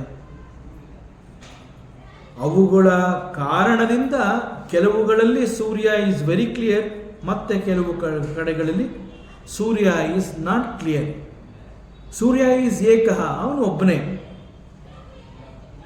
It is because of the upadhis that the Surya has got. ಸೂರ್ಯನ ಉಪಾಧಿಯಲ್ಲಿ ಇರುವಂತಹ ಸ್ಥಿರತೆ, ಸೂರ್ಯನಲ್ಲಿರುವಂತಹ ಉಪಾಧಿ ಯಾವುದು ಅಂತಂದರೆ Surya is also like me chidabhasa. ನನಗೆ ಉಪಾಧಿ ಅಂತ ಇದೆ ಅಂತಂದ ಮೇಲೆ, ನನ್ನಂತೆಯೇ ಸೂರ್ಯ ಕೂಡ ಚಿದಾಭಾಸ ಅಂತ ಹೇಳಿದ ಮೇಲೆ, ನನಗೆ ಉಪಾಧಿ ಇದೆ ಅಂತಂದ ಮೇಲೆ ಸೂರ್ಯನಿಗೂ ಉಪಾಧಿ ಇರಬೇಕು. ನನಗಿರುವಂತಹ ಉಪಾಧಿ ಅಂತಂದರೆ ದೇಹ, ಮನಸ್ಸು, ಬುದ್ಧಿ. ಆ ರೀತಿಯಲ್ಲಿ ಸೂರ್ಯ ಅಂತ ಹೇಳಿದಾಗ ನಾವು ಯಾವ ಗಾತ್ರವನ್ನು ಊಹಿಸ್ಕೋಬಹುದು. ಅದರ ಜೊತೆಗೆ ಸೂರ್ಯ ಅಂತ ಹೇಳಿದಾಗ ಅಲ್ಲೂ ಕೂಡ ಮನೋಬುದ್ಧಿ ಎನ್ನುವಂತಹದ್ದು ಇದೆ. That manobuddhi is called the upadhi of Surya. That manobuddhi of Surya is very sattvik. ಬಹಳ ಸತ್ವದಿಂದ ಕೂಡಿರುವಂತಹ ಗುಣ ಸೂರ್ಯ. ಅವನ ಉಪಾಧಿಯಲ್ಲಿರೋ ಕಾರಣದಿಂದ ಅಲ್ಲಿ ಸ್ಥಿರತೆಯನ್ನು ಅವನು ಕಾಯ್ದಿರಿಸಿಕೊಂಡಿದ್ದಾನೆ. ಬಿಕಾಸ್ ಆಫ್ ದಟ್ ಸ್ಥಿರತೆ ಸೂರ್ಯ ಏಕಃ, ಅವನೊಬ್ಬನೇ ಆಗಿದ್ರೂ ಕೂಡ ಪ್ರತಿಬಿಂಬದ ಕಾರಣದಿಂದ ಪ್ರತಿಬಿಂಬಗಳಲ್ಲಿ ಕ್ಲಾರಿಟಿ ಅಥವಾ ನಾಟ್ ಕ್ಲಾರಿಟಿ ಅನ್ನುವಂತಹದ್ದಿದ್ರೂ ಕೂಡ ಸೂರ್ಯನಲ್ಲಿ ಸ್ಥಿರತೆ ಇರೋದರಿಂದ ಅವನು ಸ್ಥಿರವಾಗಿದ್ದಾನೆ. But when compared to this jivabhava, ನನ್ನಲ್ಲಿರುವಂತಹ ಮನೋಬುದ್ಧಿಗಳಲ್ಲಿ ಸೂರ್ಯನಿಗಿರುವಂತಹ ಸತ್ವ ನನಗಿಲ್ಲ. ಯಾಕೆ ಅಂತಂದರೆ ಜೀವಭಾವವನ್ನು ಹೊದುಕು ಲೌಕಿಕದಲ್ಲಿ ಬದುಕು ಮಾಡ್ತಾ ಇರುವಂತಹ ನನ್ನ ಮನೋ ಇಂದ್ರಿಯಗಳು ಅಂತ ಹೇಳಿದಾಗ, ಮನಸ್ಸು ಅಂತಂದ ಹೇಳಿದಾಗ, ಮೈ ಮೈಂಡ್ ಜೀವಭಾವದಲ್ಲಿರುವಂತಹ ಮನಸ್ಸು ಈಸ್ ವಿತ್ 3 ಗುಣಾಸ್. ಸೂರ್ಯ ಅಂತ ಹೇಳಿದಾಗ ಅವನ ಮನೋಬುದ್ಧಿಯಲ್ಲಿ ಕೇವಲ ಸತ್ವವನ್ನು ಮಾತ್ರ ನೋಡಬಹುದು. That upadhi he has got. But when this chidabhasa, ನನ್ನಲ್ಲಿರುವಂತಹ ಮನೋ ಇಂದ್ರಿಯಗಳಲ್ಲಿ, ನನ್ನ ಮನಸ್ಸಿನಲ್ಲಿ 3 ಗುಣಗಳಿದೆ. ಸತ್ವ, ರಜಸ್, ತಮಸ್, 3 ಗುಣಗಳಿಂದ ಕೂಡಿರುವಂತಹ ಈ ನನ್ನ ಮನೋಬುದ್ಧಿ ಎನ್ನುವಂತಹ ಉಪಾಧಿಯಲ್ಲಿ ಸ್ಥಿರತೆಯನ್ನು ನಾನು ನೋಡೋದಕ್ಕೆ ಸಾಧ್ಯವೇ ಇಲ್ಲ. 3 ಗುಣಗಳು ಕೂಡ ನನ್ನನ್ನು ಕುಣಿಸ್ತಾ ಇದೆ. ಮತ್ತಷ್ಟು ವಿಚಾರಗಳಿದೆ, ಮುಂದಿನ ಅವಕಾಶದಲ್ಲಿ ಮತ್ತೆ ಮುಂದುವರಿಸೋಣ. ಓಂ ಪೂರ್ಣಮದಃ ಪೂರ್ಣಮಿದಂ ಪೂರ್ಣಾತ್ ಪೂರ್ಣಮುದಚ್ಯತೆ ಪೂರ್ಣಸ್ಯ ಪೂರ್ಣಮಾದಾಯ ಪೂರ್ಣಮೇವಾವಶಿಷ್ಯತೆ. ಓಂ ಶಾಂತಿ ಶಾಂತಿ ಶಾಂತಿ. ಹರಿ ಓಂ. ಶ್ರೀ ಗುರುಭ್ಯೋ ನಮಃ. ಹರಿ ಓಂ. ಈ ದಿನದ ಪ್ರವಚನ ಸೇವೆಯನ್ನು ಸದ್ಗುರು ಶ್ರೀ ಚಿಕ್ಕಲಿಂಗಣ್ಣನವರ ಪಾದಚರಣಗಳಲ್ಲಿ ಅತ್ಯಂತ ಭಕ್ತಿಯಿಂದ ಶ್ರದ್ಧೆಯಿಂದ ಅರ್ಪಿಸೋಣ. ಶ್ರೀ ಕೃಷ್ಣಾರ್ಪಣಮಸ್ತು.